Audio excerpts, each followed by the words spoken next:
Welcome to The Explainer. I'm putting on my trade consultant hat today because we're tackling something that literally has the power to transform your entire business: global trade. You know, companies that export, they grow faster and they're way less likely to go under compared to businesses that just stay local.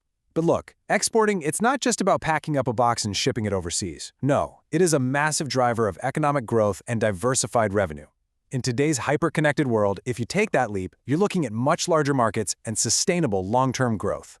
So we're going to break the whole export process down into a simple, step-by-step checklist to help take you from a local player to a genuine global competitor. Okay, let's dive into this, because before we even talk about the how, we really need to set the baseline for what expert guidance actually looks like. Take a look at this feedback. It's from Mostafiza Rahman, the CEO of CanBiz Inc. up in Canada, talking about his experience with Trade and Investment Bangladesh, or TIB. He specifically calls out their strategic insight and hands-on support. And honestly, that's exactly the mindset we're bringing to you today.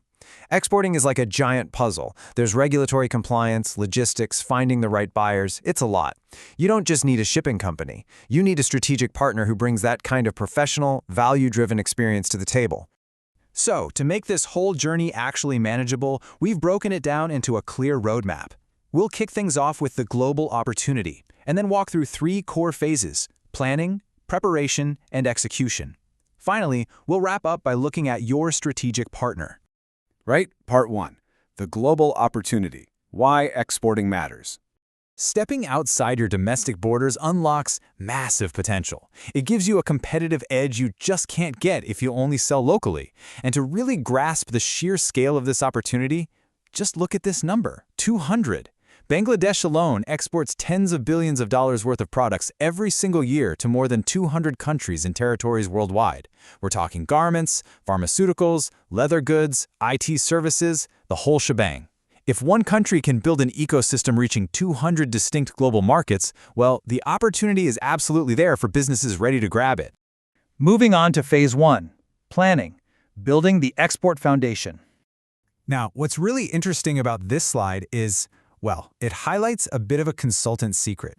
Successful exporting actually starts way before a product ever leaves your factory floor. Look at these 3 assessment areas. So many companies try to jump into exporting without checking if they actually have the operational capacity to fulfill massive international orders or, the financial runway to handle those longer payment cycles. By rigorously checking your production systems, your financial resources, and your quality standards right now, you prevent some incredibly costly mistakes later. It gives you a realistic roadmap to becoming genuinely export-ready. Once you know you're internally ready, you've got to figure out where to actually go. And please remember this: not every product fits every market. I mean, trying to sell snow boots in the Sahara is just a really quick way to lose money, right? You've got to strategically evaluate things like product demand, market size, tariff structures, and cultural preferences in that target country. By running your ideas through these specific criteria, you cut down on so much uncertainty and make sure you're putting your resources into markets where you actually have a real competitive advantage. Okay, Phase 2, preparation, setting up for market entry. So we're shifting gears now from internal strategy to external action, which means finding buyers. And honestly, this is one of the biggest hurdles for businesses worldwide. There's the wrong way, which is just guessing, blasting cold emails into the void and getting terrible conversion rates. And then there's the expert way, like the TNIB way, which relies on structured matchmaking. Instead of just randomly Googling, experts use verified trade databases and commercial embassy channels to connect you directly with qualified distributors, wholesalers, and sourcing agents. This approach massively lowers your lead generation costs, speeds up your market entry, and actually turns those inquiries into real orders. But how do we get those buyers interested in the first place? It comes down to these 3 vital preparation steps. First up, international market research. Pro tip here: don't just look at competitor pricing. Look at competitor reviews in your target country to find actual gaps in the market. Second is product positioning and branding. International buyers judge your product on perceived value and packaging. A phenomenal product with terrible packaging is going to fail, period.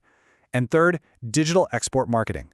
Today's buyers are searching online. Having a strong digital presence is no longer just a nice-to-have, it is absolutely essential. Let's hit Phase 3, execution, the logistical reality. Let's move to and see how this builds, because now we're shifting from high-level strategy to the actual physical reality of moving goods across borders. International trade depends on incredibly precise coordination, which you can see in this standard execution timeline. Day 1 is all about generating flawless export documentation. By day 3, you're proving regulatory compliance for the country you're shipping to. And by day 5, it's all about customs clearance and trade facilitation. Demystifying this chronological flow is so important for reducing operational headaches and making sure your goods actually deliver on time. I literally cannot stress this enough, though. International trade runs on paperwork. Here are your essential export documents: commercial invoices, packing lists, certificates of origin, export declarations, and inspection certificates. And I'm warning you right now, even a minor, seemingly harmless typo on any of these can lead to major shipment delays at the port, severe financial penalties, or huge payment disputes. Professional help with your documentation is honestly worth its weight in gold. And beyond just the shipping documents, every single international market has its own unique set of technical standards, product certifications, and labeling rules. Navigating all of this isn't just annoying bureaucratic red tape, it is absolutely critical to your business's survival. Strict regulatory compliance directly reduces your risk of having a shipment flat out rejected at the border. It protects your wallet, for sure, but more importantly, it safeguards your brand's global reputation. Finally, Section 5, your strategic partner. You don't have to do it alone. The export journey is definitely complex, but you don't have to just guess your way through it. This is exactly where an end-to-end consulting solution like TNIB is a real game changer. They integrate consultancy, deep market intelligence, and ethical practices to support businesses at every single stage. Whether it's business mentorship, export capacity building, customs advisory, or even helping foreign buyers smoothly source from local markets, having a strategic partner removes so much friction. It blends strategic insight with actual hands-on implementation. Exporting offers such tremendous opportunities for expansion and long-term profitability. The blueprint is right here. The markets are out there waiting. So the crucial point is, the global market is ready. But is your business ready to step up? Take the time right now to assess your global readiness, seek out expert guidance, and start building your own export foundation today. Thanks for joining me on this explainer, and I'll catch you next time as we continue to break down the strategies you need to succeed.